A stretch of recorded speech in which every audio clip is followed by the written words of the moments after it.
Hi hello ನಮಸ್ಕಾರ ವೀಕ್ಷಕರೇ, DD9 ನ್ಯೂಸ್ಗೆ ಸ್ವಾಗತ ಸುಸ್ವಾಗತ.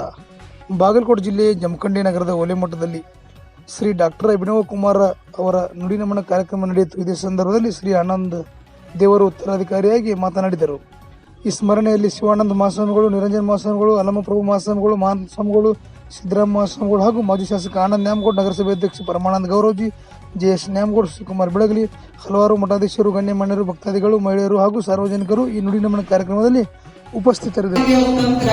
ಈಗಿನ ಯುವಕರೆಲ್ಲ ನೀವು ನೋಡಾಕತ್ತೀರಿ, ಸಣ್ಣ ವಯಸ್ಸಿನೊಳಗ ಕುಟಕ ಹತ್ತಿಯಿಂದ ಮಠಕ್ಕ ಆಗಿ ಮಠಕ್ಕ ಬರಲಾರ್ದ ಬಟಕ್ ಅನ್ನುವಂತ ಯುವಕರು ಇವತ್ತಿನ ನಿರ್ಮಾಣದೊಳಗ ಹುಟ್ಟಾಕತ್ತಾರ. ಅದಕ್ಕ ಅವೆಲ್ಲ ದೂರಾಗಿ ಪ್ರತಿ ಹಳ್ಳಿ ಒಳಗ, ಪ್ರತಿ ತಾಲೂಕಿನೊಳಗ, ಈ ಬಸವನಾಡಿನೊಳಗ ಎಂತ ಯುವಕರು ನಿರ್ಮಾಣ ಆಗ್ಬೇಕಂತಂದ್ರ ಕೇವಲ 18-21ನೇ ವಯಸ್ಸಿನೊಳಗ ಈ ಭಾರತದ ಸ್ವತಂತ್ರಕ್ಕಾಗಿ ಹೋರಾಡಿರ್ತಕ್ಕಂಥ ಭಗತ್ ಸಿಂಗ್ ಅಂತ ಯುವಕರು ಪ್ರತಿ ಹಳ್ಳಿ ಒಳಗೆ ನಿರ್ಮಾಣ ಆಗ್ಬೇಕಂತ ಒಂದು ಸಂಕಲ್ಪವನ್ನು ಇಟ್ಟುಕೊಂಡ ಆ ಜನಜಾಗೃತಿ ಸೇವಾ ಯಾತ್ರೆಯನ್ನು ನಾವು ನಮ್ಮ ಬಸವನ ಬಾಗೇವಾಡಿ ತಾಲೂಕಿನೊಳಗ ಮಾಡಿದ್ದೇವೆ. ಏನು ನಮಗ ಏನು ಹಿಂದಿರಲಿಲ್ಲ, ಅಲ್ಲಿ ಒಂದು ಗುಂಡಿ ಜಾಗ ನನ್ನ ಹೆಸರು ಮೇಲಿಲ್ಲ, ಏನೂ ಇಲ್ಲ, ಭಕ್ತರೇ ನನ್ನ ಆಸ್ತಿ ಅಂತ ತಿಳ್ಕೊಂಡ ಅಲ್ಲೆಲ್ಲ ಮಾಡಿದೆ. ಈ ಮಠದೊಳಗ ನೀವೆಲ್ಲ ಕೂಡ ಭಕ್ತರು, ಬಹಳ ಅದ್ಭುತವಾದ ಭಕ್ತರು ನೀವೆಲ್ಲರೂ ಕೂಡ ಇದ್ದೀರಾ. ಗುರುಗಳ ಮೇಲೆ, ಈ ಮಠದ ಮೇಲೆ ಏನ್ ಕೊಡ್ರಿ ಅಂತಂದ್ರ ನಾನು ಈ ಮಠದೊಳಗ ಅಧೀನ ಅಂತಕ್ಕಂಥ ಲಕ್ಷ ಅಷ್ಟಾನ ನಾವು ಕೊಡ್ರಿ ಅಂತ ನಿಮ್ಮೆಲ್ಲರೂ ಲಕ್ಷ ಸುಧಾಮಕಾಲ ಇರ್ಲಿ, ಈ ಮಠ ಬೆಳೆಸೋಣ ಅಂತ. ಎಷ್ಟರ ಮಟ್ಟಿಗೆ ಬೆಳೆಸೋಣ ಅಂತಂದ್ರೆ ಈ ಮಠ ಬೆಳೆಸಲಿಕ್ಕೆ ನೀವೇನು ಕೊಡಬೇಕು, ಬರೀ ಸಹಾಯ ಸಹಕಾರ ಅಕ್ಕ ಕೊಡ್ರಿ. ಒಂದು ಮಠ ಬೆಳಗಬೇಕಾಗಿತ್ತಂದ್ರ, ಒಂದು ಊರು ಬೆಳಗಬೇಕಾಗಿತ್ತಂದ್ರ ಏನ್ ಮಾಡ್ಬೇಕಂದ್ರ ಆ ಊರೊಳಗಾಗಿರ್ಬೋದು, ನಾನು ತಿಳಿದುಕೊಂಡಿರ್ತಕ್ಕಂಥದ್ದು ಒಂದು ಮಠ ಬೆಳಗಬೇಕಾಗಿತ್ತಂದ್ರ ಆ ಮಠದೊಳಗೆ ಯಾವ ಜಾತಿ, ಮತ, ಪಕ್ಷ ಎಲ್ಲವನ್ನು ಹೊರಗೆ ಬಿಟ್ಟ ಈ ಮಠದ ಭಕ್ತರಾಗಿ, ಈ ಮಠದ ಏಳಿಗೆಗಾಗಿ ಯಾರು ಯಗನಿಗೆ ಯಗಲು ಕೊಟ್ಟು ದುಡಿತಾರಲ್ಲ ಅವಾಗ ಒಂದು ಮಠ ಬೆಳಗಲಿಕ್ಕೆ ಸಾಧ್ಯ ಇದೆ.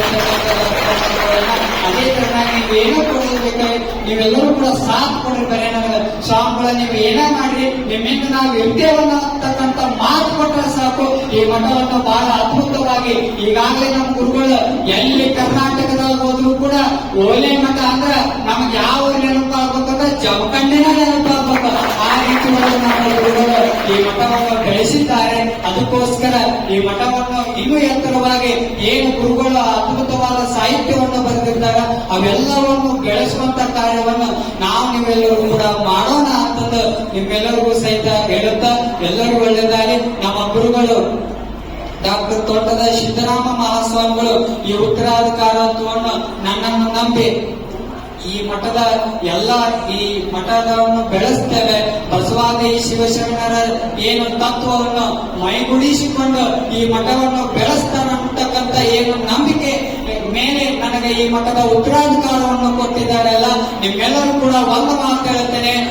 ಅಕ್ಕವಾದಿಯವರು ಹೇಳ್ತಾರೆ, ಉಡಿತಡಿಯಿಂದ ಬಿಟ್ಟ ಕಲ್ಯಾಣಕ್ಕೆ ಹೋಗುವಾಗ ಆ ಉಡುತಡಿಗೆ ಒಂದು ಮಾತು ಕೊಟ್ಟಿರ್ತಾರ, ನಿಮ್ಮ ಮುಡಿಗೆ ಹೂವು ತರುವೇನಲ್ಲದೆ ಹುಲ್ಲ ಕಾರಣ ಅಂತ ಹೇಳ್ತಾರೆ.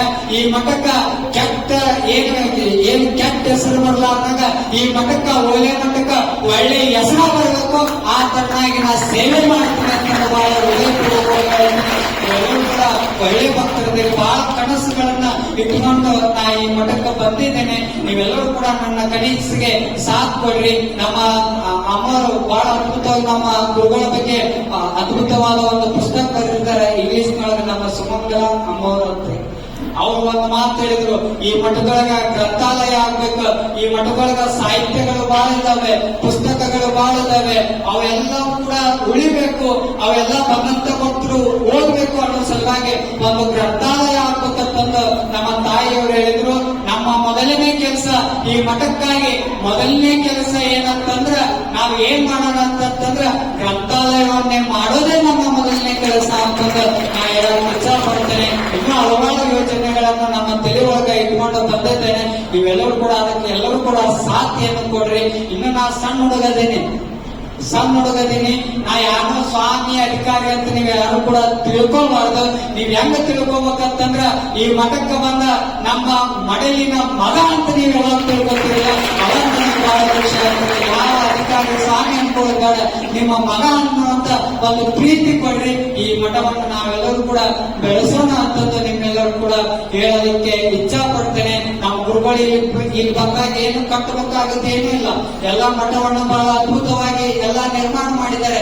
ಅಚ್ಚವರು ಮಠ ಕಟ್ಟುವಂತ ಕೆಲಸ ಮಾಡಿದ್ದಾರೆ. ನನ್ನ ಕೊರಳಿಗೆ ಏನು ಕೊಟ್ಟಾರ ಅಂತಂದ್ರೆ, ಈ ಮಠ ಕಟ್ಟೋದು ಬೇಡ, ಈ ಜಮಖಂಡಿ ಭಾಗದ ಭಕ್ತರ ಮನಸ್ಸನ್ನು ಕಟ್ಟು ಅಂತಂದು ನಮ್ಮ ಅಧಿಕಾರವನ್ನು ಕೊಟ್ಟಿದ್ದಾರೆ.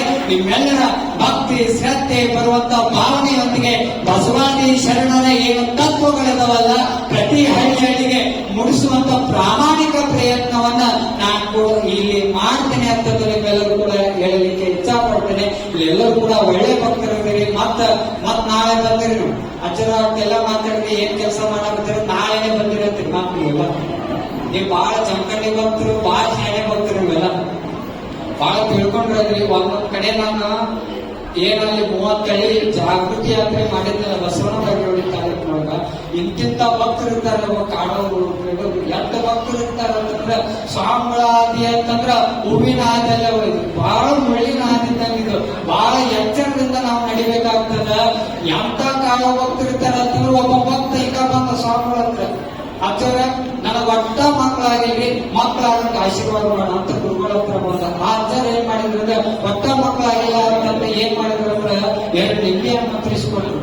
ನಿಂಬೆಯನ್ನೇನ್ ಕೆಲಸ ಮಾಡಲ್ಲ, ಆದ್ರೆ ಅಲ್ಲಿ ಏನ್ ಕೆಲಸ ಮಾಡ್ತದ ಅಂದ್ರೆ ಗುರುಗಳ ಮೇಲೆ ಇರ್ತಕ್ಕಂಥ ನಂಬಿಕೆ ಕೆಲಸ ಮಾಡ್ತದ. ಗುರುಗಳು ನಿಂಬೆಯನ್ನು ಕೊಟ್ಟು ಕಳಿಸಿದ್ರು. 6 ತಿಂಗಳು 1 ವರ್ಷ ಆಗಿದ್ದು ವಾಪ ಅಂತಂದು ಆಯ್ತತ್ ಹೋದ